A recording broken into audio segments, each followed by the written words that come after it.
Hello students, welcome in chemistry शिक्षा class. Solution chapter is continuing in lecture 4. Yes, let's start. कल हमने जहाँ पे lecture 3 में जो end किया था वहाँ पे हमने मोल फ्रैक्शन का इंट्रोडक्शन दिया था, तो अपन रीस्टार्ट करते हैं मोल फ्रैक्शन से and onwards. Now right mole fraction.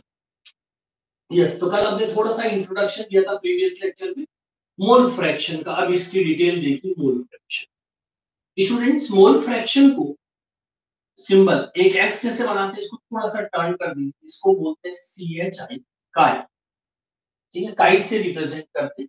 और मोल फ्रैक्शन जो होता है उसमें हमारे पास जो कि बाइनरी सॉल्यूशन, तो बाइनरी सॉल्यूशंस के अंदर दो कंपोनेंट होते हैं, जिसमें से कंपोनेंट 2 जो आपका सॉल्यूट के मोल कहलाएंगे, और एक आपके पास में होगा कंपोनेंट 1 N1 जो कि ये तो कहलाएंगे आपके N2 मींस सॉल्यूट मोल और N1 मींस सॉल्वेंट मोल. सॉल्वेंट मोल ये इसमें दो रहेंगे. एक तो हो गया आपका बाइनरी सॉल्यूशन में कंपोनेंट 2 एंड कंपोनेंट 1. ठीक है, एक को 2 को सॉल्यूट मान सकते, 1 को सॉल्वेंट मान सकते. ठीक है, अब देखिए इसमें कैसे सॉल्व करेंगे इसको. पहले डेफिनेशन बनाते. तो डेफिनेशन में मोल फ्रैक्शन, कोई भी कंपोनेंट का जब आप मोल फ्रैक्शन निकालते हैं तो जिसका कैलकुलेट, जैसे सपोज आप सॉल्यूट ले, सॉल्यूट का कैलकुलेट करना है तो सॉल्यूट के मोल को ऊपर लिखिए. सॉल्यूट के मोल को अपन ने क्या लिया N2 अपॉन में हो जाएगा N1 प्लस N2 टोटल. इस पूरे रेशियो को क्या बोलते हैं अपन? Mole fraction. यस, अब आप खुद सोचिए, डेफिनेशन सोचो इसमें. अगर आपसे पूछे कि define mole fraction, mole fraction को डिफाइन करिए, तो मोल फ्रैक्शन को डिफाइन करके क्या बोलेंगे? Mole of one component. It is ratio. Starting language में आप ऐसे लिख सकते हैं, it is ratio of mole of one component. Mole of one component. Total दो कंपोनेंट है हमारे पास, उसमें से जिसका कैलकुलेट करना है, it is ratio of mole of one component and total component. नीचे दोनों की टोटल आ जाएगी, उसको बोलेंगे mole of total component. Mole of total components हो जाएगा. तो इस डेफिनेशन को बोलेंगे अपन मोल फ्रैक्शन. तो इसको आप पूरे को मोल फ्रैक्शन की डेफिनेशन कह सकते हैं. ठीक है, अब इसमें वही है, मोल फ्रैक्शन दो होंगे हमारे पास में क्योंकि बाइनरी सॉल्यूशन है, तो दोनों कंपोनेंट का मोल फ्रैक्शन निकलेगा, जिसमें से जो मोल फ्रैक्शन X2 है ना, यानी कि यह आपका सॉल्यूट का मोल फ्रैक्शन हो जाएगा, और दूसरा होगा X1, यह आपका हो जाएगा सॉल्वेंट का मोल फ्रैक्शन. ठीक है, अब अपन दोनों के लिए फॉर्मूले लिख सकते हैं. जिस पर्टिकुलर सब्सटेंस, जैसे सॉल्यूट के लिए है तो सॉल्यूट का फॉर्मूला तो क्या हो जाएगा N2 upon N1 plus N2. अगर आपको सॉल्वेंट का मोल फ्रैक्शन निकालना है तो उस केस में आपका आ जाएगा N1 upon N1 plus N2. N1 plus N2. ठीक है, तो ये आपके पास में दो फॉर्मूले हो जाए. ठीक है, और एक नोट में बहुत स्पेसिफिक बात याद रखनी students. The sum of mole fraction of both component, sum of mole fraction of both components. अगर हम उन दोनों के मोल फ्रैक्शन का टोटल करें, सॉल्यूट और सॉल्वेंट, तो मोल फ्रैक्शन की सम हमेशा यूनिटरी होगी स्टूडेंट्स. ठीक है, यूनिटरी हो, तो ये आपके पास में यूनिटरी आएगी दोनों की.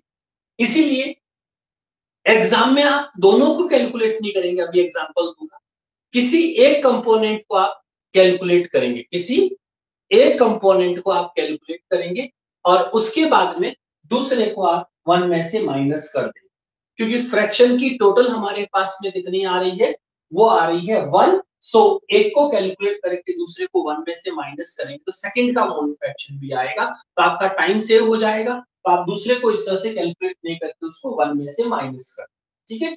अब मैं आपको इसकी प्रैक्टिस कराता हूँ किस तरह से इन फॉर्मूलों को यूज करना है। यस, तो फॉर्मूले एक बार रिकॉल कर लीजिए दिमाग में, किस तरह से दो फॉर्मूले काम में लेना है, एक सोल्यूट के लिए और एक सॉल्वेंट, क्योंकि अपन जो प्रैक्टिस करें वो बाइनरी सॉल्यूशंस के लिए, ठीक है।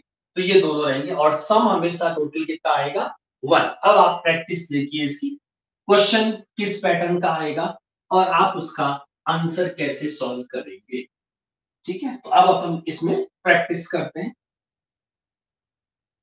यस, प्रैक्टिस में students example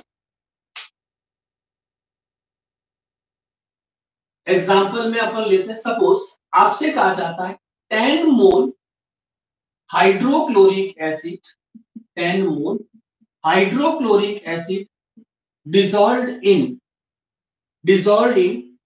20 mole H2O. Calculate mole fraction of each. दोनों के मोल फ्रैक्शंस निकालते हैं, ये आपका क्वेश्चन हो गया। यस, अब आप देखिए क्वेश्चन को किस तरह से सॉल्व करें, वो देखिए उसमें से। तो आप अब क्या कौन सा फॉर्मूला लगाएंगे, दोनों के मोल, तो ये आ गया 10 मोल हाइड्रोक्लोरिक एसिड है तो इसको मान लीजिए N2, और जो सॉल्वेंट का मोल होता है स्टूडेंट्स ये आपका हो जाएगा N1, ठीक है। ये दोनों मोल हो। अब अपन किसी एक का कैलकुलेट कर ले, X2 यहाँ पे सपोज सोल्यूट, और सोल्यूट में अपन ले रहे हैं हाइड्रोक्लोरिक एसिड का मोल निकालना। हाइड्रोक्लोरिक एसिड के मोल में देखिए स्टूडेंट्स क्या फॉर्मूला लगाओगे, N2 upon N1 plus N2, क्योंकि अपन सोल्यूट का निकालते हैं तो सोल्यूट के मोल कितने N2, तो ये आपका N2 प्लेस हो गया, नीचे टोटल आ जाएगी दोनों, ठीक है। वैल्यू प्लेस करिए, N2 की वैल्यू कितनी आ रही है आपकी 10, ठीक है। नीचे टोटल होगी तो 10 प्लस सोल्यूट कितना है, सॉल्वेंट कितना है 20, तो ये हो जाएगा 10/30, ठीक है। इसको 1/3 मान लीजिए और 1/3 को फर्दर सॉल्व कर दीजिए, पॉइंट आ जाएगा 0 और 3, ठीक है 9। तो दूसरी बार भी हर बार 3 आपका रिमेन्स मतलब 1 रहेगा, तो करीब करीब 0.9 और आगे ऑनवर्ड्स होगा।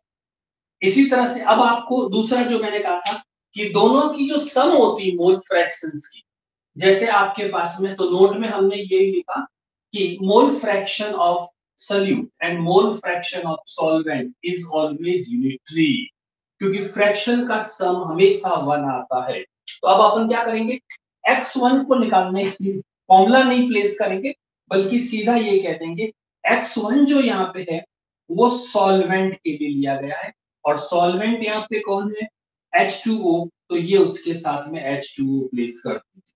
नाउ फॉर्मूले में देखिए स्टूडेंट, तो सीधा क्या होता है, x1 निकालना है तो ये फॉर्मूला बन गया 1 माइनस x2, ठीक है 1 माइनस x2, यानी कि इस फॉर्मूले से आप सेकंड कंपोनेंट का मोल फ्रैक्शन, तो x1 इक्वल्स टू क्या हो जाएगा आपके पास 1 माइनस 0.99 जितना भी है, तो वो कैलकुलेट करेंगे तो दूसरे का आंसर भी आ जाएगा। ये तो स्टूडेंट्स तब की सिचुएशन है जब हमारे पास में क्या हो, आपका ये मोल गिवन हो, लेकिन इन जनरल मोल बहुत कम गिवन होता है स्टूडेंट्स। मोल हमें कैलकुलेट करना है, ठीक है, मोल हमें कैलकुलेट करना है। तो देखिए स्टूडेंट्स मोल कैसे कैलकुलेट करें, लेट अस सी मोल किस तरह से given, I mean mole calculate करके मोल फ्रैक्शन में कैसे जाए, तो वो देखिए। यस, ये सेकंड पैटर्न है इसका कि जब मोल गिवन नहीं हो तो कैसे करें स्टूडेंट्स, तो वो देखिए। सपोज आपको इस तरह से कहा जाता है students 0.4 gram sodium hydroxide solute, ठीक है, सल्यूट मान लीजिए इसको, डिजॉल्व इन 1.8 ग्राम H2O, दोनों के आपको क्या दे दिए गए, मास, इसका भी मास दे दिया और इसका भी मास दे दिया। तो आपको कल बताया था मोल को कैलकुलेट करने का एक कॉमन फॉर्मूला है, कॉमन फॉर्मूला क्या होता है, बिल्कुल सिंपल सा याद रखिए। जैसे स्टूडेंट्स आपको मोल निकालना हो तो मोल इक्वल्स टू हो जाएगा आपका मास अपॉन उसी सब्सटेंस का मास और उसी सब्सटेंस का एमएम का मतलब मोलर मास, ये फॉर्मूला। सपोज स्टूडेंट्स क्योंकि बिना मोल के मोल फ्रैक्शन कैलकुलेट नहीं होगा, इसीलिए मोल को कैलकुलेट करने के लिए आपको पहले उसका मोल कैलकुलेट करना पड़ेगा। तो NaOH का आपको पता होगा मोलर मास कल किया था आपने 40 आएगा, मास कितना है तो 0.4 अपॉन 40, ये आपका N2 का मतलब सल्यूट मोल, N2 का मतलब सल्यूट मोल कैलकुलेट हो रहे हैं, ठीक है। पॉइंट हटा दीजिए, 0 हो जाएगा, 4 से 4 कैंसिल, 1/100, 1/100 को 0.01 लिख, ये आपका एक कंपोनेंट कंप्लीट हो। दूसरा देखिए स्टूडेंट्स, सेकंड वन जो कंपोनेंट होगा वो आपका सल्यूट वाला, तो सल्यूट के सॉल्वेंट वाला, सॉल्वेंट के मोल जब निकालेंगे तो वही solvent mass upon molar mass of solvent. तो सॉल्वेंट कितना है अपने पास 1.8, ठीक है, और वाटर का कितना होता है 16 + 2 18, पॉइंट उड़ा दीजिए 180 हो जाएगा, ठीक है, 80 से 80 कैंसिल, 1/10 तो ये 0.1 आ जाएगा। ये आपका N1 मोल रेडी हो गया। N1 मोल किसके लिए होता है, सॉल्वेंट के लिए। अब आप स्टूडेंट्स नेक्स्ट स्टेप में इस कंपोनेंट का मोल फ्रैक्शन निकालेंगे। अगर मोल फ्रैक्शन ऑफ सल्यूट निकालना है तो N2 अपॉन N1 + N2 कर दीजिए। ओके, तो अब देखो इसमें कितना है N2 कितना बच्चों, इसमें तो N2 आपके पास में आया है 0.01 अपॉन, ये अगर आपको कभी ऐसा लगे कि सॉल्वेंट की क्वांटिटी बहुत ज्यादा कम है तो आप इसको नेग्लिजिबल मान सकते हैं, लेकिन अगर आपको एकदम फिक्स नंबर निकालना ही है तो इसको इसके साथ में प्लेस करके सॉल्व कर दीजिए। तो इसका जो आंसर आएगा स्टूडेंट्स वो आपका दूसरा मोल फ्रैक्शन में यूज कर लीजिएगा, जिसमें x1 को कैलकुलेट करने के लिए 1 माइनस कितना हो जाएगा x2, तो इन दोनों का डिफरेंस लेकर के यानी कि इसका जो आंसर आएगा उस आंसर को इसमें 1 में से माइनस करेंगे तो ये आपका सॉल्वेंट का मोल फ्रैक्शन भी आ जाएगा स्टूडेंट्स। अब ध्यान रखिए स्टूडेंट्स, इसमें दोनों की सम ऑलमोस्ट 1 आएगी, वो 0.99 हो सकती है, एग्जैक्ट 1 कोई जरूरी नहीं है, ठीक है, वो डिपेंड करता है कि हमारे पास में, चूंकि आप एग्जाम में मैनुअल कैलकुलेट करेंगे स्टूडेंट्स, और जब मैनुअल कैलकुलेट करेंगे तो एकदम आपको डेसिमल के आगे तक जो है करेक्ट, तो 0.99 भी आता तो भी ऑलमोस्ट उसकी टोटल 1 मान लेंगे और वो आपका एक परफेक्ट आंसर हो जाएगा। तो 0.99 भी इक्विवेलेंट टू 1 ही होगा मोल फ्रैक्शन के अंदर, ठीक है। तो ये आपके पास में मोल फ्रैक्शन को विद मोल हो तब तो डायरेक्ट हो जाएगा, विदाउट मोल हो तो मास दे रखा होगा, मास को मोलर मास से डिवाइड करिए, सॉल्वेंट के भी मास को उसके मोलर मास से डिवाइड करेंगे तो आपके पास में टोटल दोनों मोल आ जाएंगे और उसके बेसिस पे फिर आप mole. Due to technical issues little bit problems, no solve, let's continue. Last हमने जो पढ़ा था वो मोल फ्रैक्शन था, और मोल फ्रैक्शन के बाद अब अपन इसमें नेक्स्ट जो लेते हैं वो है volume by volume percentage. Last जो कैटेगरी आपको याद होगा स्टूडेंट्स, जब हमने सॉल्यूशन स्ट्रेंथ की कैटेगरीज बनाई थी या कंसंट्रेशन को या एक्सप्रेसिंग यूनिट की जो हमने चार्ट बनाया था, उसमें 3 मेजर पार्ट थे, जिसमें से एक आपने डिस्कस किया पूरा W/V, जिसमें नॉर्मेलिटी, मोलैरिटी और formality, W/W molarity, mass percentage और मोल फ्रैक्शन। अब जो लास्ट है वो है वॉल्यूम बाय वॉल्यूम परसेंटेज। तो ये जो वॉल्यूम बाय वॉल्यूम परसेंटेज है इसका डिस्कशन करते हैं अपन स्ट्रेंथ ऑफ सॉल्यूशंस के अंदर। तो इसमें देखिए वॉल्यूम बाय वॉल्यूम है ठीक उसी तरह स्टूडेंट जैसे आपका मास बाय मास। रिकॉल करो, मास बाय मास को अपन परसेंटेज को कैसे कैलकुलेट करते, तो mass of any one substance upon total, तो it is the ratio of, अपन ये कहते थे it is the ratio of mass of one component upon mass of total component into 100। तो इसको तो अपन कहते हैं मास परसेंटेज कैलकुलेशन। और ये वाला जो है आपका वॉल्यूम, इसमें भी इसी तरह से होगा। हमारे पास जैसे 2 सब्सटेंस होंगे कंपोनेंट, जिसमें से एक तो आपका जैसे H2O है, इसको मान लीजिए वॉल्यूम को अपन V1 मान लेते हैं, और इसमें सपोज आपने ethyl alcohol C2 H5OH, ethyl alcohol को आपने मिक्स कर दिया कुछ क्वांटिटी में, तो ये सॉल्यूट है और सॉल्यूट के मोल को अपन मान लेते हैं V2। चूंकि ये दोनों ही लिक्विड स्टेट के अंदर है, इसीलिए लिक्विड स्टेट के लिए हम वॉल्यूम परसेंटेज कैलकुलेट करेंगे डायरेक्टली। तो वॉल्यूम परसेंटेज का फॉर्मूला उसी तरह से निकलेगा, V/V% इक्वल्स टू, किसी एक कंपोनेंट के वॉल्यूम को अबाउट लिख देंगे, तो ये तो हो जाएगा आपका V2 और टोटल में आ जाएगा V1 प्लस V2। ये आपका स्टूडेंट्स वॉल्यूम परसेंटेज, और इनटू में ऑफ कोर्स परसेंटेज है तो अपन उसको मल्टीप्लाइड बाय 100 कर देंगे। अब लैंग्वेज की टर्म में इसको कैसे बोलेंगे, जैसे आपसे कह रहे define volume by volume percentage, इसको डिफाइन करिए। तो डिफाइन कैसे करेंगे, तो इसमें लिखेंगे it is percentage ratio, it is percentage ratio of volume of one component and total volume of total component, इनका टोटल हो जाएगा, तो ये आपके पास में कहलाएगा volume percentage. Volume percentage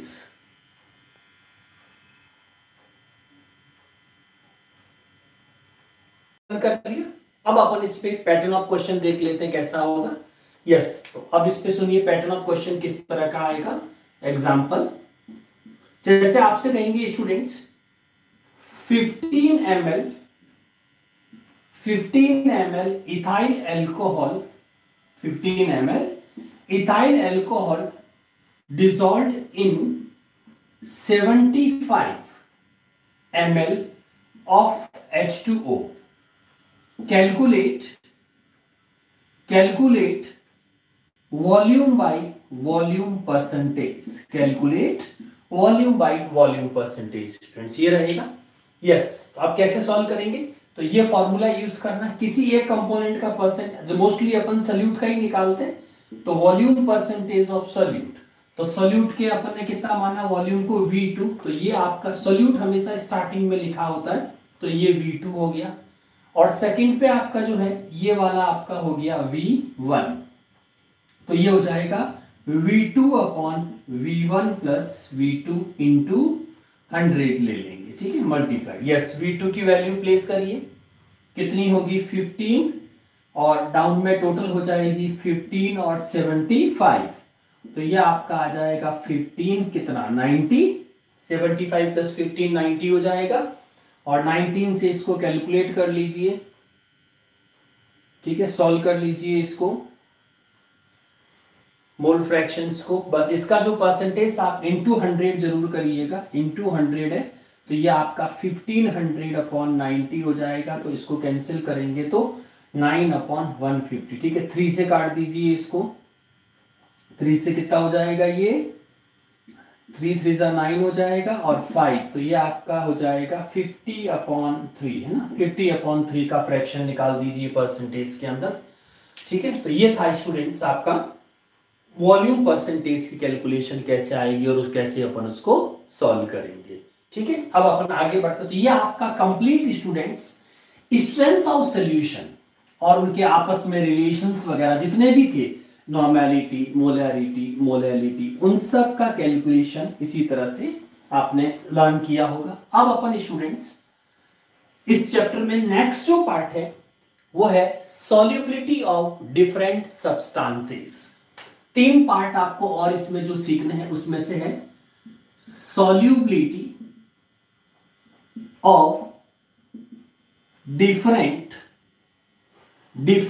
components. इसमें से जो आपको डिटेल स्टडी करनी है अप टू कंपटीशन, जो उसमें स्टूडेंट्स डिफरेंट कंपोनेंट्स में एक तो आपको जो स्टडी करना वो है गैस इन लिक्विड सॉल्यूशन, ठीक, ये किस तरह से बनेंगे और इनकी एप्लीकेशंस, यूटिलिटी, रिलेटेड लॉज, वो सारे सीखने हैं। तो एक तो गैस इन लिक्विड सॉल्यूशन का अपन को स्टूडेंट्स इसमें सीखना है। दूसरा जो होगा वो है liquid in liquid solution, liquid in liquid solution. तो सेकंड आपका ये हो जाएगा लिक्विड के बारे में आपको सीखना है।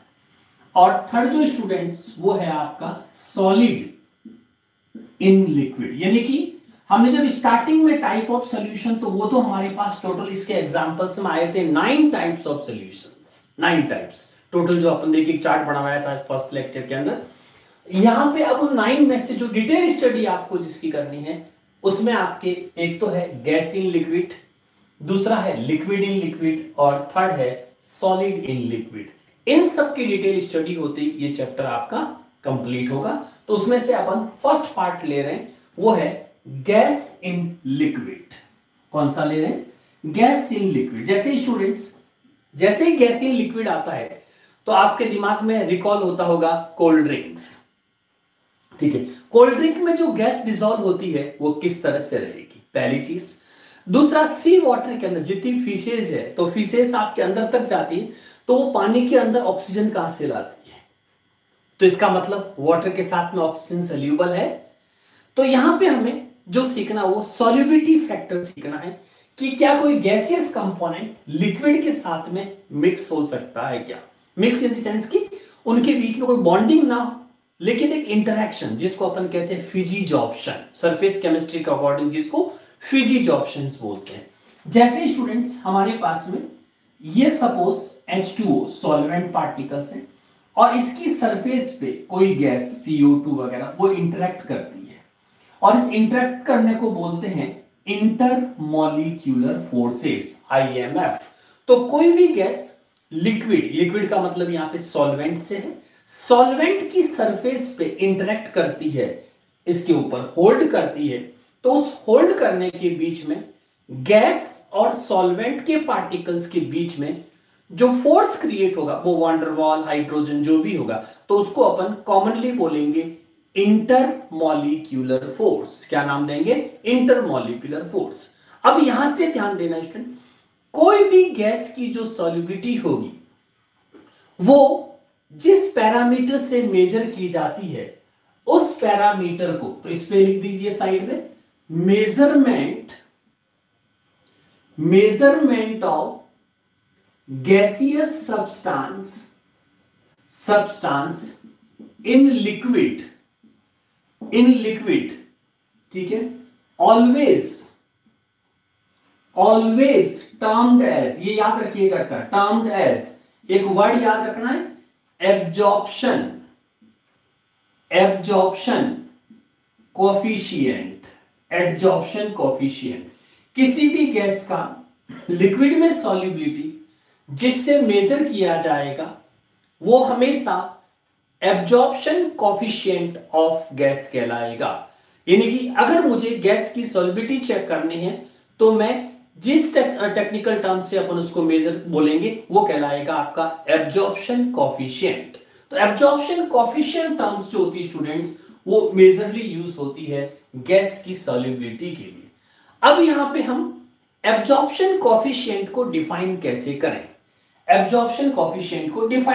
करें, तो इसके लिए आप कहेंगे the volume of gas reduced at NTP, normal temperature press. क्योंकि जब कोई गैस सॉल्युबल होगी तो उसका वॉल्यूम, क्योंकि गैस के पार्टिकल्स पास आ जाएंगे, और गैस के पार्टिकल जब पास आएंगे तो उसका वॉल्यूम रिड्यूस हो जाएगा। तो बोलेंगे the volume of gas reduces at NTP which is dissolved in, या which dissolved in liquid solvent, या liquid कह दी solvent at given temperature, ठीक, at given temperature। तो जितना अमाउंट ऑफ गैस का जो वॉल्यूम है वो रिड्यूसेस, क्योंकि उसी गैस का वॉल्यूम रिड्यूस होगा जो गैस लिक्विड पे होल्ड करेगी, क्योंकि लिक्विड पे होल्ड करेगी तो गैस के जो पार्टिकल्स होंगे वो पास आ जाएंगे, और इसको बोलते हैं वॉल्यूम रिड्यूसेस एट एनटीपी। और ये जो आपका होगा वो रिड्यूस होगा, तो जो पार्ट रिड्यूस्ड हो गया उस पार्ट ने सॉल्वेंट के सरफेस पे इंटरेक्ट कर लिया, इंटरेक्ट करने वाला पार्ट होगा वो सोल्यूबल पार्ट ऑफ गैस कहलाएगा। और इसको मेजर करने के लिए जो काम में लेते हैं उस यूनिट को बोलेंगे एब्जॉर्प्शन कोफिशिएंट। तो सोल्यूबल पार्ट को एब्जॉर्प्शन कोएफिशिएंट से मेजर करते हैं, और एब्जॉर्प्शन कोएफिशिएंट जो होगा वो volume of gases reduces an NTP which dissolved in liquid या सॉल्वेंट एट गिवन टेंपरेचर। तो ये होता है बच्चों absorption coefficient for gaseous solubility, ठीक, गैसियस सॉल्युबिलिटी। अब आगे आता है, ये तो गैस सॉल्युबिलिटी। अब गैस के सॉल्युबिलिटी को कौन कौन से फैक्टर, जैसे अपन ऐसे कह सकते हैं हर एक गैस का अलग अलग एब्जॉर्प्शन कोएफिशिएंट होता है। जैसे CO2 है, मान लीजिए कोल्ड ड्रिंक में आप यूज करते हैं, तो CO2 का वाटर में डिसॉल्व होने का जो एब्जॉर्प्शन कोएफिशिएंट है वो 0.88 है, 0.88। ऐसे कैसे, ये सब में अलग अलग होती है, सब में अलग अलग रहेगी। जैसे CO2 का अलग आएगा, नाइट्रोजन का अलग आएगा, हीलियम का अलग आएगा। फिर आपका सॉल्वेंट अगर वाटर है तो अलग इश्यू होगा, और अगर आपका सॉल्वेंट इथाइल अल्कोहल है, साइक्लोहेक्सेन है, तो सॉल्वेंट पे भी डिपेंड करेगा। इसीलिए हमें सॉल्युबिलिटी के लिए इसके फैक्टर पढ़ लेने चाहिए। तो अब अपन पढ़ते हैं फैक्टर अफेक्टिंग, नेक्स्ट लिखिए इसके अंदर, factor affecting solubility of gas in liquid. Yes, heading लिखिए स्टूडेंट्स, फैक्टर अफेक्टिंग। तो नेक्स्ट टर्म इसमें यूज होगी factor affecting solubility of gas in liquid, solubility of gas in liquid। ठीक है, कौन कौन से फैक्टर जो होते हैं वो गैस की सॉल्युबिलिटी को कम ज्यादा कर सकते हैं। तो उसमें पहला फैक्टर जो स्टूडेंट्स होता है वो आपका nature of gas and solvent, इसमें मोस्टली अगर आपके पास में कोई पोलर गैस है, पोलर गैस जब भी कहते हैं तो hydrochloric acid gas, ammonia gas, SO3 gas, क्योंकि इनके पास पार्शियल चार्जेस होते हैं। तो ये गैस वाटर में डिसॉल्व होती है, तो वाटर खुद कैसा होता है, पोलर सॉल्वेंट। तो पोल जो होते हैं वो आपस में मैक्सिमम सॉल्युबिलिटी शो करते हैं, इसीलिए अपन इसको बोलेंगे लाइक डिसॉल्व लाइक। वर्ड क्या यूज करेंगे, like dissolve like word use होगा स्टूडेंट्स। यानी कि सेम नेचर का सब्सटेंस सेम नेचर के सॉल्वेंट में बेटर इंटरेक्शन करेगा, बेटर एब्जॉर्प्शन कोएफिशिएंट आएगा, तो वो मैक्सिमम सॉल्युबिलिटी शो करेगा। ठीक है, इसी तरह से हमारे पास में नॉन पोलर के अंदर कोई भी गैसियस सब्सटेंस जो नॉन पोलर गैस हो, ठीक है, नॉन पोलर गैस में जैसे हीलियम, नियॉन, O2, और इनको अगर अपन बेंजीन है ना, नॉन पोलर में CCl4, कार्बन डाइसल्फाइड, ये जो सॉल्वेंट होते हैं ये आपके कैसे होते हैं, नॉन पोलर। इसमें भी यही होगा, नॉन पोलर में ज्यादा अच्छा वैन डर वाल इंटरेक्ट करेगा, तो उसकी सॉल्युबिलिटी भी बहुत अच्छी रहेगी। इसीलिए यह टर्म बिल्कुल इसमें फिट है, like dissolve like. Polar gas polar में ज्यादा सोल्यूबल होगी, non polar gas non polar में ज्यादा सोल्यूबल होगी। और अगर वाइस वर्सा करेंगे, यानी कि पोलर को नॉन पोलर सॉल्वेंट में ऐड करेंगे या पोलर सॉल्वेंट में नॉन पोलर गैस, तो आपकी सॉल्युबिलिटी डिक्रीज हो जाएगी। तो इसमें ये तो लाइक दिस, तो इसीलिए आपकी पोलर गैस ज्यादा सोल्यूबल होगी पोलर सॉल्वेंट में, और नॉन पोलर गैस सोल्यूबल होगी नॉन पोलर सॉल्वेंट में। तो इसको टेक्निकली बोलते हैं लाइक डिसॉल्व लाइक। ये पहला फैक्टर हो गया स्टूडेंट्स। नेक्स्ट जो इसमें आप लेंगे वो आपका होगा टेम्परेचर। यस स्टूडेंट्स, टेम्परेचर भी एक बहुत बड़ा इंपॉर्टेंट रोल प्ले करता है इसके अंदर, आपकी गैसियस सॉल्युबिलिटी के अंदर। यस, तो सेकंड इसमें लिखिए point 2, that is called temperature. Temperature students हमेशा काइनेटिक एनर्जी को इंक्रीज करता है। के का मतलब काइनेटिक एनर्जी, तो ये काइनेटिक एनर्जी को इंक्रीज करेगा, और जो काइनेटिक एनर्जी होती है वो हमेशा गैस को मूवमेंट दे देती है, तो मूवमेंट ऑफ गैस हो जाता है।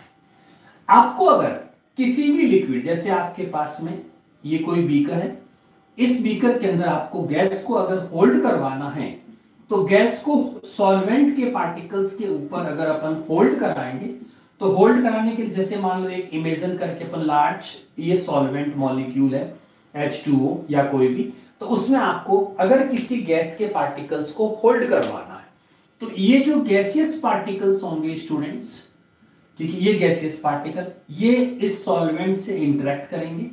अब इंटरेक्ट में चूंकि अभी इनकी काइनेटिक एनर्जी बहुत ज्यादा है, तो हम टेम्परेचर को जैसे जैसे लो करेंगे टेम्परेचर डिक्रीजेस, तो kinetic energy of gaseous particle decrease होगा, तो गैस का मूवमेंट कम हो जाएगा। जब गैस का मूवमेंट कम होगा तो गैस माइग्रेट कम करेगी और वो धीरे धीरे वाटर सॉल्वेंट के मॉलिक्यूल के साथ इंटरमॉलिक्यूलर फोर्स से इंटरेक्ट करेगी। अब यहां पे जब ये इंटरेक्ट कर रही होती है तो हमेशा इससे एनर्जी रिलीज होगी। इसीलिए the interaction of gas with solvent is a exothermic process. कैसा रहेगा? एक्सोथर्मिक प्रोसेस होगा, यानी कि कुछ हीट इसमें से रिलीज होगी। इसीलिए आपकी गैस के पार्टिकल्स जो होंगे वो सॉल्वेंट की सरफेस पे होल्ड करेंगे। ऐसा होने के लिए टेम्परेचर हमेशा डाउन होना चाहिए। इसीलिए इस कंडीशन पे ली चक्लियर प्रिंसिपल भी आप अप्लाई करके देख सकते हैं। तो according to Le Chatelier principle, if temperature increases then process become reverse. The process become reverse because now energy increases। ठीक है, क्योंकि आपने उसकी एनर्जी या हीट को क्या कर दिया? इंक्रीज कर दिया। तो पहले देखो कैसे था कि गैसियस पार्टिकल होल्ड किया, इसका मतलब एनर्जी रिलीज हुई। ठीक, एनर्जी रिलीज हुई।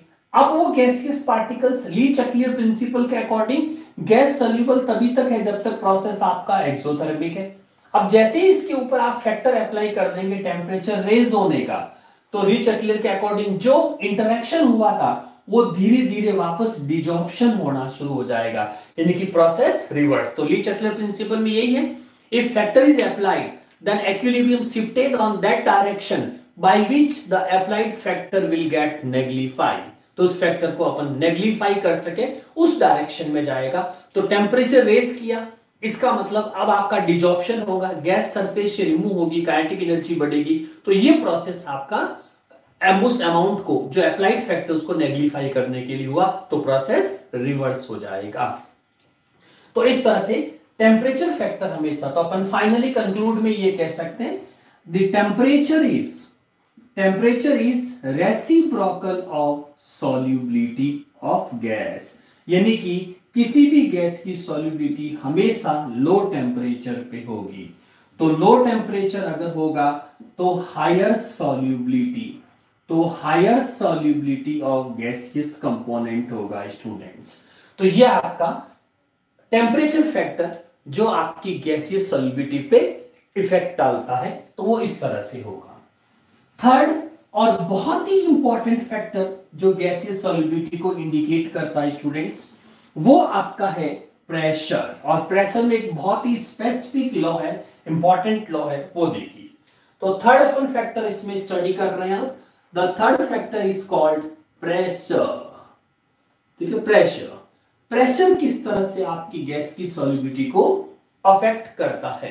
तो इसमें देखिए स्टूडेंट्स, प्रेशर के अंदर एक पट, जैसे आपने कोल्ड ड्रिंक है ना, तो कोल्ड ड्रिंक के अंदर कोई भी कोल्ड ड्रिंक जो फिल करते हैं तो वो हमेशा हाई प्रेशर पे फिल की जाती है। इसमें जो भी है, जैसे ये तो आपका कोल्ड ड्रिंक का लिक्विड हो गया पूरा का पूरा, इस लिक्विड के अंदर कोल्ड ड्रिंक का लिक्विड और साथ में जो भी लिक्विड कंपोनेंट है।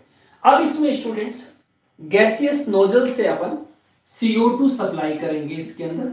तो ये CO2 जो होती है वो जो फिल की जाती है इस कोल्ड ड्रिंक के अंदर, वो हाई प्रेशर पे की जाती है, हाई प्रेशर और लो टेम्परेचर, क्योंकि ये टेम्परेचर में अपन ने पहले ही कह दिया था फैक्टर इफेक्ट्स।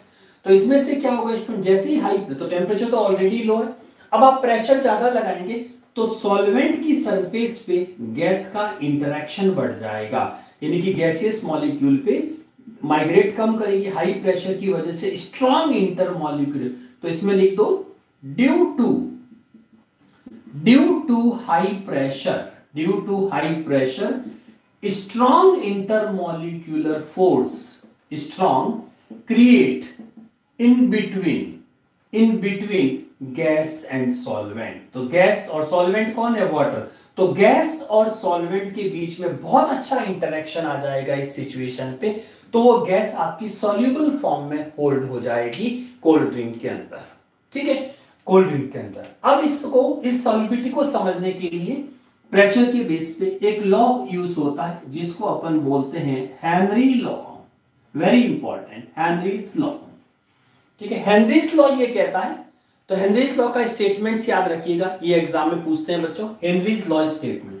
तो देखो, at constant temperature, at constant temperature and equilibrium state, at constant temperature and equilibrium state,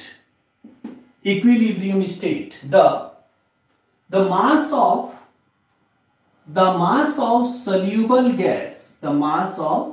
soluble gas is directly proportional to pressure, यानी कि m directly proportional to p हो गया। ठीक है, ये आपका ओल्ड लॉ है। इसके बाद में हेनरी लॉ के अंदर एक मॉडिफिकेशन किया गया। उस मॉडिफिकेशन में मास की जगह पे मोल फ्रैक्शन बेटर रिप्रेजेंटेशन था, क्योंकि किसी भी गैस का जितना मोल आपने लिया है वो n मोल हो गया। सारा का सारा सॉल्यूबल नहीं, कुछ परसेंटेज ही सॉल्यूबल होगा। तो कुछ परसेंटेज अगर आपका सॉल्यूबल हो रहा है तो वो मोल फ्रैक्शन होगा। तो मोल फ्रैक्शन यानी कि soluble fraction of that gas, वो आपका इसमें आ जाएगा। तो इसीलिए अपन इसमें वापस से इसको जब लिखेंगे तो मॉडिफाइड, इसको बोलेंगे मॉडिफाइड हेनरीज लॉ, जिसमें मास की जगह पे आपको मोल फ्रैक्शन लिखना है। तो आप स्टूडेंट्स मोल फ्रैक्शन में लिखेंगे इसको, the mole fraction of soluble gas component is directly proportional to P। तो इसको आप ऐसे लिख सकते हैं, P directly proportional to mole fraction. इसको आप x भी मान सकते हैं, वैसे तो का ही होता है लेकिन x भी, क्योंकि इसमें याद रखने की ट्रिक ये हो जाएगी हेनरी लॉ में, P का तो P रहेगा, x का पक्षी, जैसे पक्षी रिमेंबर है ना, बर्ड्स, पक्षी, तो हेनरी एक पक्षी है, तो P directly proportional to x, इसको याद रखने की ट्रिक है। ठीक है, प्रोपोर्शनल टू जब हटाएंगे स्टूडेंट्स, अब मोल फ्रैक्शन का और प्रेशर का क्या मतलब, जितना ज्यादा प्रेशर होगा उस गैस का उतना ही कंपोनेंट ज्यादा सॉल्यूबल होगा। तो इसको पक्षी से रिप्रेजेंट करेंगे, और प्रोपोर्शनल टू जब हटाएंगे तो कांस्टेंट आएगा KHX, यानी कि मोल फ्रैक्शन। तो P तो यहाँ पे हो गया पार्शियल प्रेशर या एटमॉस्फेयर, जो भी प्रेशर अपन को गिवन है, और KH जो होगा तो वो हो जाएगा Henry constant, H for Henry, K for constant, तो हेनरी कांस्टेंट, और x हो जाएगा मोल फ्रैक्शन ऑफ गैस। ठीक है, अब students P directly proportional to x है, तो हेनरी लॉ में अगर अपन हाइड्रोक्लोरिक एसिड का कोई एग्जांपल लेकर के ग्राफ रिप्रेजेंट करते हैं, तो इस ग्राफ में आपका एक साइड में तो x कंपोनेंट हो जाएगा, कितना कंपोनेंट जो सॉल्यूबल, और दूसरी साइड में आप प्रेशर रेज कर रहे हैं। तो इसमें आप जब ग्राफ देखेंगे तो बिल्कुल स्ट्रेट लाइन होगा, यानी कि जितना आप प्रेशर बढ़ा रहे हैं उतना ही हाइड्रोक्लोरिक एसिड का मोल फ्रैक्शन जो है वो ज्यादा, या CO2 का जो मोल फ्रैक्शन कंपोनेंट वो ज्यादा सॉल्यूबल हो रहा है उस वाटर या पर्टिकुलर सॉल्वेंट्स के अंदर। तो ये हेनरी लॉ से एक्सप्रेस किया जा सकता है, किसका, प्रेशर कंपोनेंट्स को। ठीक है, क्लियर कट एक्सप्लेन किया जा सकता है विद हेल्प, इसमें स्ट्रेट लाइन आएगी सॉल्व। तो ये था स्टूडेंट्स आपका Henry law includes solubility of gas with pressure. तो कांस्टेंट टेम्परेचर के बाद प्रेशर चेंज। फाइनली अपन प्रेशर को ये कंक्लूड कर सकते हैं, pressure is directly proportional to, क्या कह देंगे, pressure is directly proportional to solubility of gas in liquid, solubility of gas in liquid. ये आपका फाइनल, जैसे टेम्परेचर रेसिप्रोकल होता है वैसे आपका प्रेशर जो होता है स्टूडेंट्स वो डायरेक्टली प्रोपोर्शनल टू होगा। प्रेशर कैसा रहेगा, डायरेक्टली प्रोपोर्शनल टू इसमें होता है, तो ये याद रखेंगे इसमें डायरेक्टली प्रोपोर्शनल टू। तो ये थे स्टूडेंट्स आपके 3 फैक्टर्स जो गैसियस सॉल्युबिलिटी को अफेक्ट करते हैं, तो that is called factor affecting gaseous solubility. अब स्टूडेंट्स इस पे नेक्स्ट जो पार्ट इंपॉर्टेंट आता है वो हमारा है कि हेनरी लॉ पे न्यूमेरिकल्स किस तरह के आएंगे। तो पहले तो हेनरी लॉ की एप्लीकेशंस और हेनरी लॉ के ड्रॉबैक। हेनरी लॉ आपने समझ लिया, अब हेनरी लॉ की एप्लीकेशंस क्या क्या है वो देखिए। तो इसको अपन लिखेंगे एप्लीकेशंस ऑफ हेनरीज लॉ। क्या क्या एप्लीकेशन हो सकती है? तो सबसे पहले स्टूडेंट्स, अभी आपने देखा हेनरी एक पक्षी है, यानी कि इस रिलेशन को अपन को काम में लेना है। हाई प्रेशर, हर जगह हाई प्रेशर सॉल्युबिलिटी एम्फेसाइज करना एट गिवन टेम्परेचर पे। तो देखिए स्टूडेंट, सबसे पहले एप्लीकेशन ऑफ हेनरीज लॉ में नंबर 1 जो होगा वो होगा कोल्ड ड्रिंक सिंथेसिस या कोल्ड ड्रिंक फॉर्मेशन। तो जितने भी आपकी सॉफ्ट ड्रिंक या कोल्ड ड्रिंक फॉर्मेशन जो होता है वो आपका हेनरी लॉ बेस्ड होता है। किस पे बेस्ड होगा? Henry law. दूसरा जो सबसे इंपॉर्टेंट एग्जांपल स्टूडेंट्स वो है स्कूबा डाइवर्स, समुद्र के अंदर स्कूबा डाइवर्स जो सी वाटर में जाते हैं अंदर तक मोती वगैरह लाने के लिए। तो scuba divers use mixture of gas है ना, एक लिक्विडिफाइड फॉर्म में यूज करते हैं। तो मिक्सचर ऑफ गैस कौन सा होगा? तो मिक्सचर ऑफ गैस में याद रखना, जो स्कूबा डाइवर्स अपने पीठ के पीछे कुछ बांध के जो सिलेंडर होता है, उस सिलेंडर में जो कंप्रेस्ड फॉर्म में जो गैस हमारे पास होगी वो कौन कौन सी गैस का मिक्सचर होता है? हीलियम, ऑक्सीजन और आपकी नाइट्रोजन। हीलियम होती है 11.7%, ऑक्सीजन होती है 32.1% और नाइट्रोजन होती है आपकी 56.2%। ठीक है, ये आपका स्कूबा डाइवर्स जो सी वाटर के इनसाइड तक जाते हैं हाई प्रेशर पे, उनके सिलेंडर में ये मिक्सचर होता है। And that mixture is very important students, याद रखिएगा। ठीक है, हीलियम ये अलग से पूछ सकते हैं कंपटीशन में भी। स्कूबा डाइवर्स का जो गैसियस मिक्सचर है उसमें क्या क्या और कितने परसेंटेज में उसमें इंक्लूडेड है। तो ये अब क्वेश्चन रेज होगा कि ये मिक्सचर की यूटिलिटी क्या है। स्टूडेंट्स, जितना कोई व्यक्ति, जैसे ये मान लो सी वाटर की सरफेस है ना, सी वाटर की सरफेस है, सी वाटर से स्कूबा डाइवर्स बहुत नीचे तक बॉटम तक जाते हैं। तो यहां आते आते चूंकि वाटर का इतना मास है सी वाटर का, तो आपका डाउन में जो होता है वो प्रेशर हाई हो जाता है। समुद्र के सी वाटर के नीचे की तरफ आपका प्रेशर बहुत हाई हो जाता है, जिससे जो सिलेंडर ऑफ गैस है इससे ऑक्सीजन, क्योंकि हाई प्रेशर होगा तो ऑक्सीजन ज्यादा डिसॉल्व होने की कोशिश करेगी आपके कैपिलरी सिस्टम्स के अंदर। तो यहां बॉटम के अंदर ऑक्सीजन सॉल्युबिलिटी इंक्रीज हो जाती है। ठीक, ऑक्सीजन सॉल्युबिलिटी, इसीलिए ऑक्सीजन सॉल्युबिलिटी को मेंटेन रखने के लिए हमने साथ में हीलियम और नाइट्रोजन फिल कर दिया। तो नाइट्रोजन अगर टिश्यूज में सेल्यूलर कंपोनेंट में चली जाती है टिश्यूज के अंदर, तो वहां पे वॉल्यूम को मेंटेन कर देगी, जिसको बोलते हैं ऑक्सीजन के साथ में। और इसमें हीलियम का भी ऑलमोस्ट सेम कंपोनेंट है कि सेल्यूलर टिश्यूज के अंदर आपके प्रेशर ऑक्सीजन के साथ में मिक्सचर के साथ में प्रेशर को मेंटेन रखना। अब जब वापस वो स्कूबा डाइवर्स जब ऊपर की तरफ आएगा तो प्रेशर सडनली लो होगा। प्रेशर लो होते ही एकदम से आपकी ऑक्सीजन की सॉल्युबिलिटी कम हो जाएगी, तो इसको बोलते हैं डीकंप्रेसेस। तो ये जो सिचुएशन बनती है डीकंप्रेस होने, क्योंकि अब आपकी कम कंप्रेस होगी गैस, आप ऊपर की तरफ आ रहे हैं, तो इस दौरान आपके लंग्स के अंदर बेंड यानी कि पेन, अनकंफर्ट फील करेंगे, पेन क्रिएट होगा, अनकंफर्ट होगा, जिसको बैंड भी बोलते हैं। बैंड फॉर्म सिचुएशन हो जाएगी, मसल्स पेन करना शुरू कर देगी उसके अंदर। तो ये अनकंफर्ट या बैंड सिचुएशन क्रिएट होती है। और कई बार नाइट्रोजन अगर कहीं पे होल्ड कर जाती है ब्लड वाले कंपोनेंट, बबल फॉर्मेशन भी हो जाता है। ठीक है, तो ये आपकी डिकम्प्रेसिव सिचुएशंस होती है। तो इसमें पेन को कम करने के लिए हम इस तरह का मिक्सचर यूज करते हैं, ताकि स्कूबा डाइवर्स को वापस आते वक्त ये प्रॉब्लम्स ना हो। तो ये आपका सेकंड एप्लीकेशन हो जाएगी। थर्ड एप्लीकेशन स्टूडेंट्स, जैसे मान लिया हाई एल्टीट्यूड है ना, जैसे ये मान लीजिए अर्थ का सरफेस है और इसके ऊपर ये आपका कोई हाई एल्टीट्यूड पे, तो जितना आप हाई एल्टीट्यूड पे जाएंगे, यहां पे कोई व्यक्ति रह रहा है, ठीक है, एक आपका अर्थ की जैसे अपन जा रहे हैं 1 एटमॉस्फेयर पे, यहां पे कोई व्यक्ति रह रहा है, इनके ऑक्सीजन इनहेल में आपको डिफरेंस नजर आएगा, क्योंकि जहां हम रह रहे हैं वहां आपका 1 एटमॉस्फेरिक प्रेशर है, 1 एटीएम प्रेशर है। तो हम जो ब्रीदिंग कर रहे हैं अर्थ की सरफेस, ये 1 एटमॉस्फेरिक प्रेशर में हमारी ब्रीदिंग हो रही है। लेकिन जैसे जैसे स्टूडेंट्स आप हाइट पे जाएंगे, जितना आप हाई एल्टीट्यूड पे जाएंगे, क्योंकि डाउन में प्रेशर बढ़ता है, तो इसका अपोजिट सोचो, ऊपर की तरफ प्रेशर क्या होगा, डिक्रीज हो जाएगा। तो हाई एल्टीट्यूड पे हमेशा लो प्रेशर रहता है। कैसा रहेगा? Low pressure.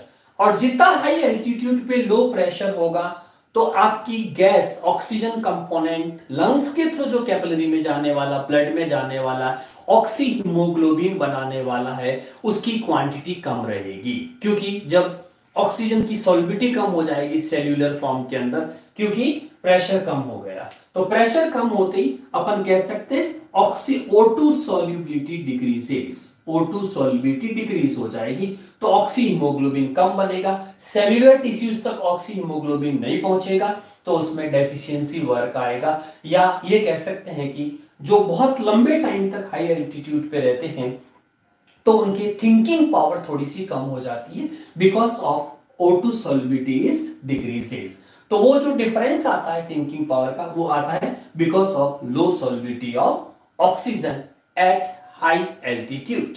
तो ये इसकी नेक्स्ट एप्लीकेशन जो आप इसमें यूज कर सकते हैं। ओके, तो ये हाई एल्टीट्यूड पे इस तरह से। तो ये तो थे students application of Henry law.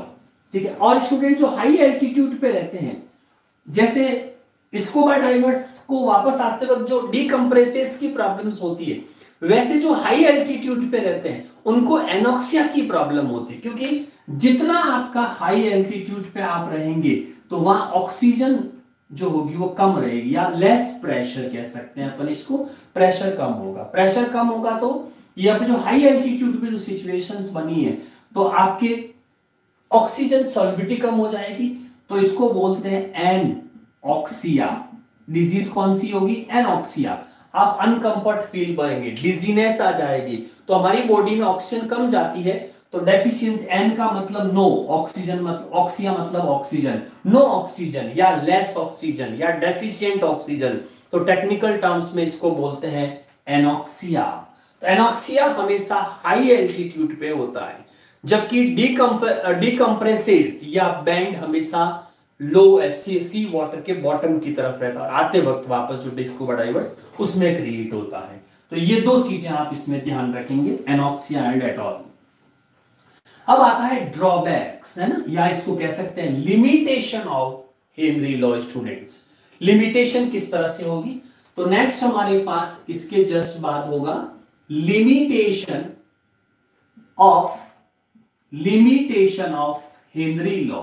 Henry law की क्या क्या लिमिटेशंस है, हमने जो इतना एप्लीकेशन पढ़ी उसके अलावा इसमें और क्या लिमिटेशंस स्टूडेंट्स हो सकती है।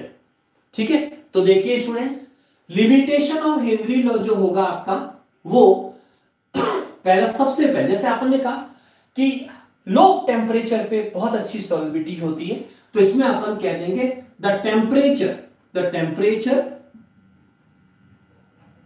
should not be very low। Temperature बहुत ज्यादा लो नहीं होना चाहिए, एक लिमिट तक अपन टेम्परेचर को डाउन करेंगे, नहीं तो उसके बाद जैसे आप फ्रीजर में कोई चीज रख दोगे तो 0 डिग्री पे हो जाएगा, तो यहां पे सॉल्बिलिटी कहां से है? क्योंकि सॉल्वेंट खुद ही आइस बन जाएगा। यानी कि किसी की फिजिकल स्टेट चेंज नहीं होनी चाहिए, तब तक आप टेम्परेचर को डाउन कर सकते हैं। ज्यादा डाउन टेम्परेचर आप करेंगे स्टूडेंट्स तो उस केस में क्या होगा? Physical state problem. इसीलिए इसमें ध्यान रखें, temperature should not be very low. दूसरा बच्चों जो प्रेशर होगा, तो इसमें लिखो pressure should not be very high. बहुत ज्यादा प्रेशर हाई नहीं रहना, कंटेनर वॉल में प्रेशर की प्रॉब्लम्स हो सकती है, तो प्रेशर बहुत ज्यादा एक्सेस में भी नहीं होना चाहिए।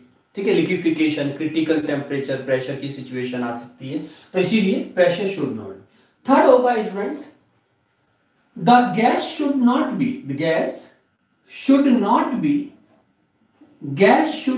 बी वेरी पोलर या हाईली पोलर, बहुत ज्यादा पोलर नहीं होनी चाहिए। And it should not interact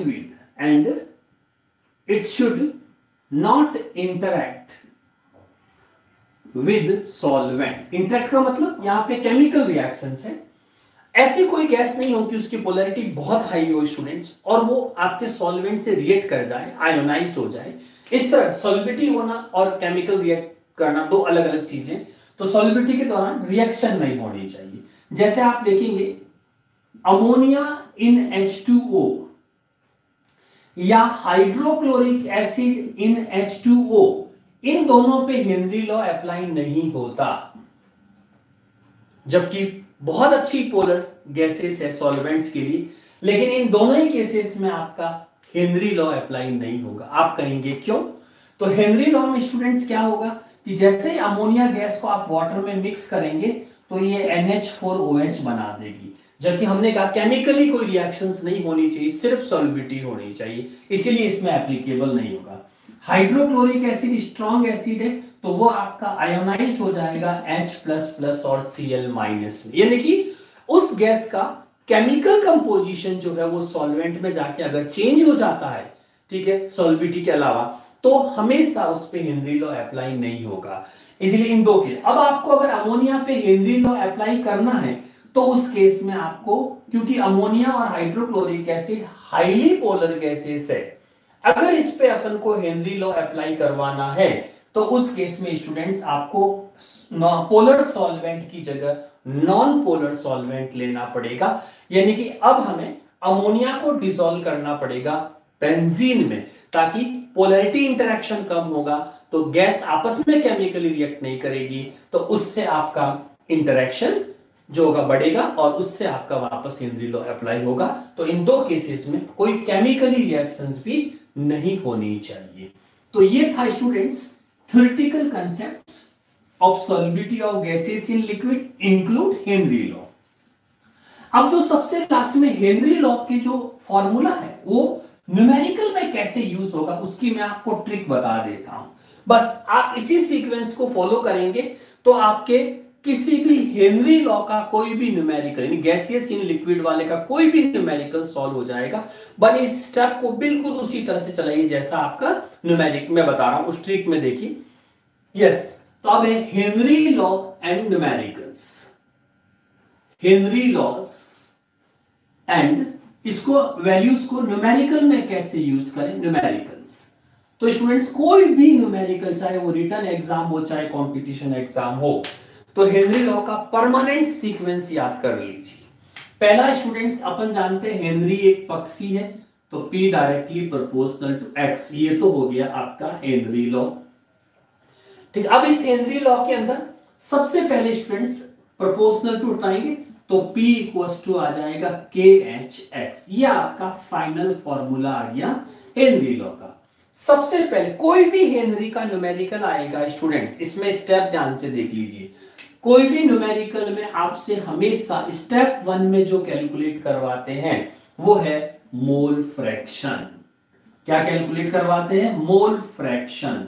तो मोल फ्रैक्शन सबसे पहली स्टेप होती है हेनरी लॉ की।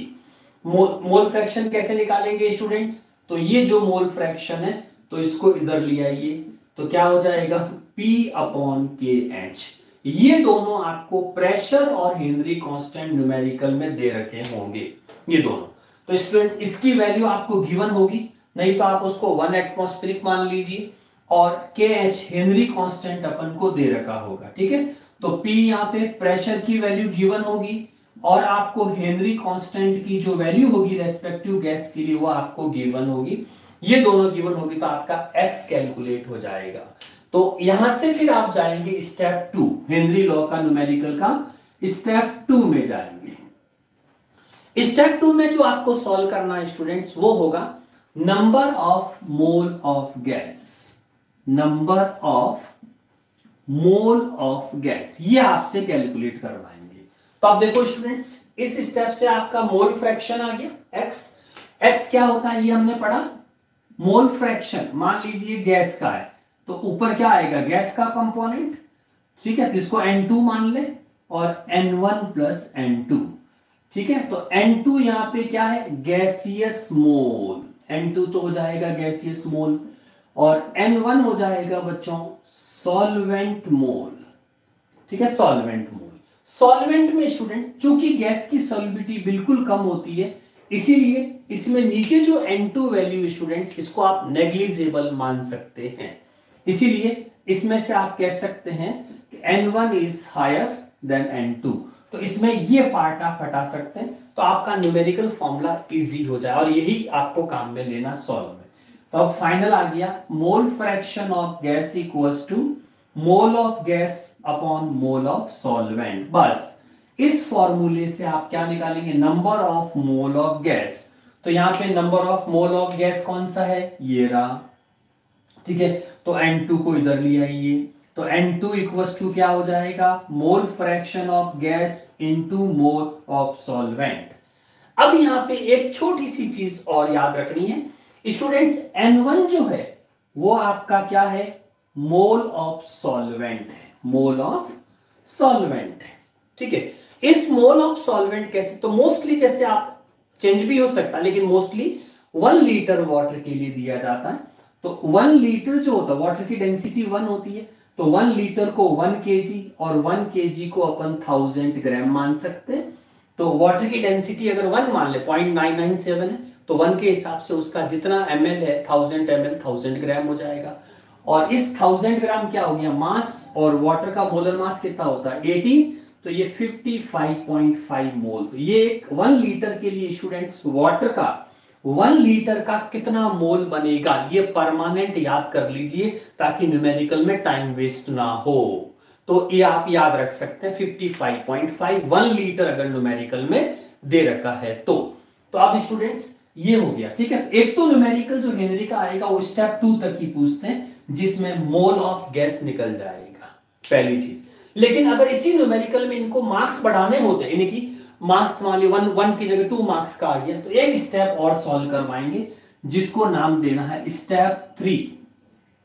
बहुत इजी है। स्टेप 3 में आपसे कहेंगे मास ऑफ गैस इन ग्राम, तो आपसे कैलकुलेट कराएंगे mass of gas in gram dissolved in solvent H2। तो बहुत इजी है, मोल तो आपने निकाल ही दिए स्टूडेंट्स, और मोल का फॉर्मूला आपको आता है, मोल क्या होता है, मास अपॉन मोलर मास, इतनी सी बात है। और आपको क्या कैलकुलेट करवाना है, मास, तो मास को इस साइड में शिफ्ट कर दीजिए, तो ये हो जाएगा, और ऑब्वियसली मास ग्राम में ही आएगा, तो ये हो जाएगा N2 mole of gas into molar mass of gas. तो कुछ भी नहीं, एक छोटा सा स्टेप एक्स्ट्रा हुआ, यानी कि जो हमारा आंसर आया मोल के अंदर, उसमें आप सिंपली सिर्फ उस गैस के मोलर मास से मल्टीप्लाई कर दीजिए, तो वो ग्राम में आ जाएगा। जैसे एग्जांपल में मान लो आपको एग्जाम में O2 दिया, तो 32 से मल्टीप्लाई कर दो, CO2 दिया 44 से मल्टीप्लाई कर दो, नाइट्रोजन दे दिया तो 28 से मल्टीप्लाई कर दीजिए। तो ये कुछ फेमस गैसेस हैं जिनके आप डायरेक्टली मोलर मास याद भी रख सकते हैं और इनको यूज कर सकते हैं, ठीक है। तो ये आपका 3 स्टेप में, कोई भी हेनरी लॉ का जो न्यूमेरिकल होगा वो 3 स्टेप में कंप्लीट होगा। पहली स्टेप में आपको हमेशा x निकालना है, x से बाद में उससे मोल निकालने, मोल से अगर क्वांटिटी पूछे तो आप उसका मास ग्राम में निकाल सकते हैं। तो कोई भी हेनरी का न्यूमेरिकल एनसीईआरटी वगैरह में आप प्रैक्टिस करिए इस क्वेश्चंस की, तो इसमें आपका न्यूमेरिकल जो है वो इस तरह से शॉर्ट आउट होगा इसके अंदर, ठीक है। तो ये आप प्रैक्टिस करिए स्टूडेंट्स इसकी, यहां तक हेनरी लॉ। और एक लास्ट में नोट में लिख देना, हेनरी कांस्टेंट का सॉल्युबिलिटी ऑफ गैस से क्या रिलेशन है, ये ध्यान रखना। तो ऊपर लिख सकते हैं एक छोटा सा heading, Henry constant and solubility of gas, Henry constant and solubility of gas. तो देखिए स्टूडेंट्स, हेनरी कांस्टेंट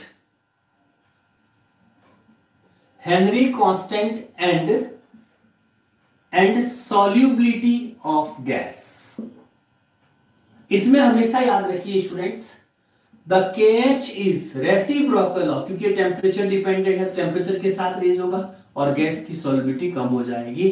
तो हेनरी कांस्टेंट जितना किसी गैस का ज्यादा होगा, वो गैस उतनी ही रेस्पेक्टिव सॉल्वेंट में कम डिसॉल्व होगी। तो इसीलिए higher the Henry constant lesser the solubility of gaseous molecule, adsorption coefficient weak हो जाएगा, ठीक है। तो ये सॉल्युबिलिटी के लिए होगा, ओके। तो ये था स्टूडेंट्स आपका complete Henry law includes numerical tricks. Thank you.